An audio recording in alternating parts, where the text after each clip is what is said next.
Ladies and gentlemen, the President of the United States, accompanied by General Jack Keane.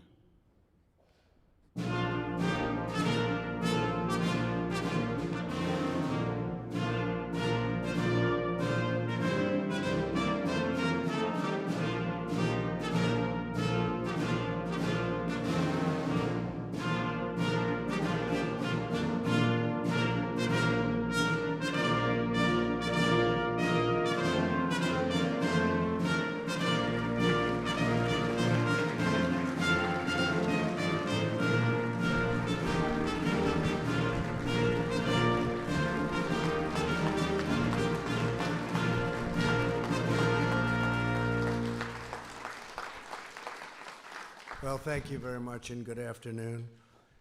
The First Lady and I, please, are delighted to welcome you all to the White House for this very special occasion, and that it is. Today is my great privilege to present our nation's highest civilian honor, the Presidential Medal of Freedom, to a courageous warrior and a fearless patriot, General Jack Keane.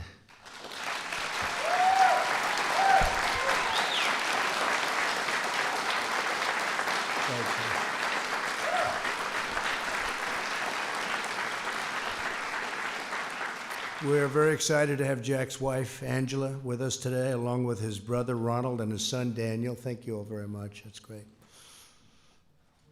And thank you.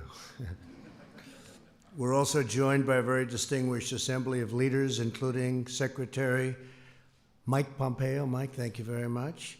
Secretary Mark Esper, Attorney General William Barr, Secretary Dan Brouillette, Senator Lindsey Graham, Lindsey, Chairman of the Joint Chiefs of Staff, General Mark Milley, great job, Mark, and General Keith Alexander.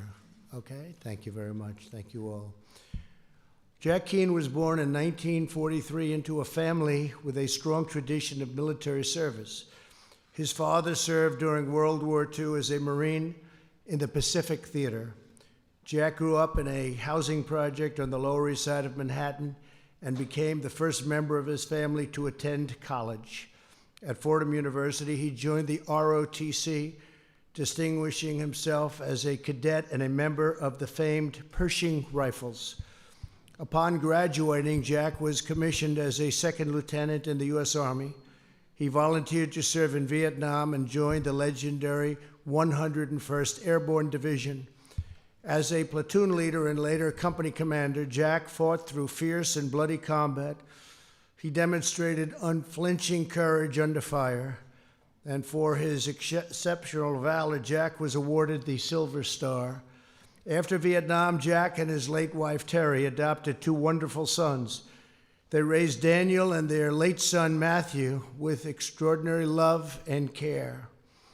In the Army, Jack designed new training methods to ensure that military leaders would always be extremely well prepared for the intensity of combat command. His rigor, discipline, creativity, toughness, they all achieved tremendous results. General William Depew, who helped rebuild the American military after Vietnam, wrote that Jack was the best brigade commander that he's ever had. He was very exceptional at all levels. In 1991, Jack became a brigadier general and commander of the Joint Readiness Training Center. He devised a state-of-the-art program that prepared our nation's service members for combat against extended insurgencies in both urban environment and rugged terrain. Jack prepared this nation for the wars to come and helped train soldiers that would later serve in Bosnia, Somalia, Haiti, and Kosovo. Jack was named a Vice Chief of Staff of the Army in 1999, was in his office on September 11, 2001, when terrorists struck the Pentagon. He ran through smoke and debris and evacuated the injured, saving lives. He visited the wounded in hospitals and attended scores of funerals for the fallen patriots slain in the attack. Jack soon helped oversee the initial military operations in Iraq and Afghanistan and was the first senior military official to visit troops in the field. In 2003, he was offered the position of Army Chief of Staff, but in a profound act of devotion, he turned down the position and left the Army after nearly 38 years to care for his wife, Terry, who had developed Parkinson's disease. In 2006, Jack helped engineer the surge that stabilized a deteriorating situation in Iraq and allowed Iraqis to finally take charge of their own future. In the years since, Jack has continued to offer his sage counsel to military and policy leaders and to visit our troops on the frontiers. And Jack, I have to say, has given me a lot of good advice too. He's been called a national treasure by Henry Kissinger and is a recipient of the Bradley Prize and the Ronald Reagan Peace Through Strength Award. Jack Keane is a visionary, a brilliant strategist, and an American hero. General, you will be remembered as one of the finest and most dedicated soldiers in a long and storied history of the United States military. No question about it. Congratulations again to you and your family. I would now like to ask the military aide to come forward and present General Jack Keane with the Presidential Medal of Freedom. Thank you.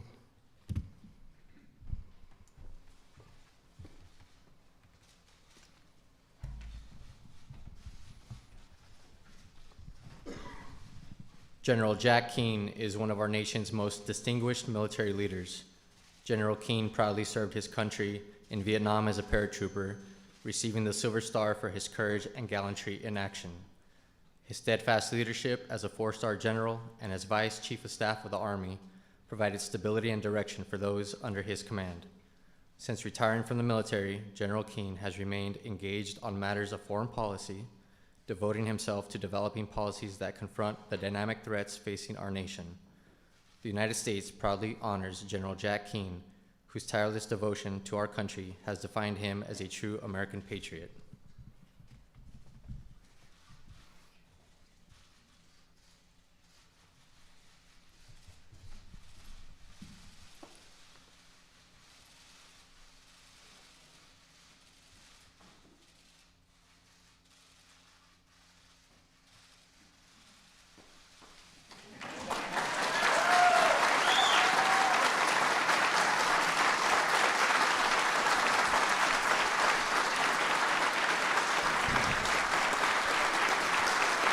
Thank you very much.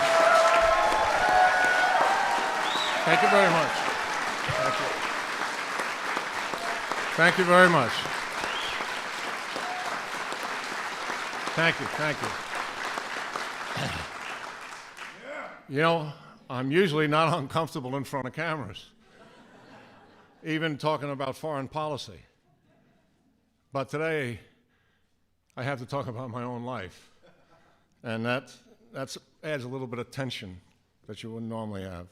Mr. President, I'm deeply honored by this extraordinary award, and to receive it here in the White House, surrounded by family, by friends, and by senior government officials, it's really quite overwhelming, and you can hear it in my voice. Thank you, Mr. President, for your generous and your kind words, and also for your very touching and personal phone call several months ago about this. I've always experienced the love of family and friends. Some friends that are here today, we go back over 50 years. My parents raised my brother Ron and me in a working class Catholic environment. We were fortunate to attend Catholic schools in New York City. We were so strengthened, it so strengthened our values and also our character. My brother Ron has always been there for me, and I'm delighted he's here today. I thank God for guiding me in the journey of life. I have two great loves in my life. Terry Doyle, who the President mentioned, my love since we were 18. We lost her too soon. And Angela McGlowan, who I will love for the remainder of my life. With all honesty, I wouldn't be standing here without their love and their devotion. My son Daniel is here. Love you and proud of you, Dan. And my other son Matthew, he was a special angel who is with the angels in heaven today. I have known for some time that there are two major events that changed my life. The first was the Vietnam War. An infantry paratrooper in close combat with my soldiers, where death was always a silent companion. Yet it was there I truly learned the value of life, the value of human life, to treasure it, to protect it. The experience crystallized for me the critical importance of our soldiers to be properly prepared with necessary skill and the appropriate amount of will to succeed in combat. I lived a life, as the President mentioned, for 38 years in the Army. I lived that life among heroes who inspired me, and I'm still in awe of them today. My sergeants, my fellow officers, and my mentors shaped me significantly, and several times they saved me from myself. And that's the truth of it. The second event was 9/11, the Pentagon. I lost 85 Army teammates, lived the tragedy up close, attended scores of funerals with Terry. 2 days after, as a New Yorker, I was dispatched to the World Trade Center, horror, walking across those smoldering ruins, and then making certain that Mayor Giuliani had all the military support that the Pentagon could render. It was personal, and I was angry. And despite having left the Army 17 years ago, I never left the 9/11 wars and America's focus on radical Islam and what they did to us. I could not have imagined that I would stay so involved in national security and foreign policy. My motivation is pretty simple. Do whatever I can, even in a small way, to keep America and the American people safe. Mr. President, thank you for the Trump defense buildup.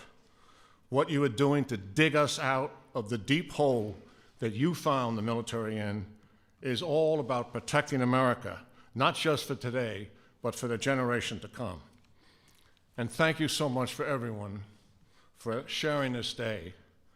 And thank you again, Mr. President, for making this day happen. God bless America, and God bless the American people. Thank you.